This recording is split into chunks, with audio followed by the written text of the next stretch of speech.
अस्सलाम वालेकुम दोस्तों, डॉक्टर साजिद आपकी खिदमत में हाज़िर हूँ। जो दोस्त चैनल पे नए हैं उनसे गुजारिश है कि चैनल को सब्सक्राइब कर लें और बेल आइकॉन प्रेस कर लें। दोस्तों, आज का मेरा टॉपिक है कैमोज़ाइम सिरप।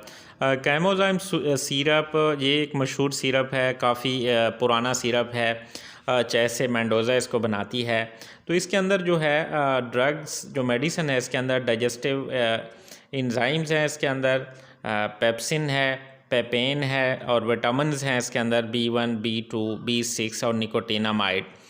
दोस्तों, इसकी जो इस्तेमाल है इसका आम तौर पे जो गैस का मसला है, जिसमें डकारें आती हैं, जो बदहज़मी होती है, डाइजेस्टिव जो प्रॉब्लम्स हैं, जो डिस्पेप्सिया है, ओवर ईटिंग कर लेते हैं बाज़ का लोग, या फिर जो है ना आप अब्डोमिनल डिस्टेंशन, गैस वगैरह फीलिंग होती है, बेल्चिंग होती है, हार्ट बर्न है एंड फूड इंटॉलरेंस है या बदहज़मी टाइप जो है, अगर इस तरह का प्रॉब्लम होता है बाज़ लोगों को, तो वो इसको इस्तेमाल कर सकते हैं। इसकी 2 चम्मच सुबह, दोपहर, शाम खाने के बाद आप ले सकते हैं।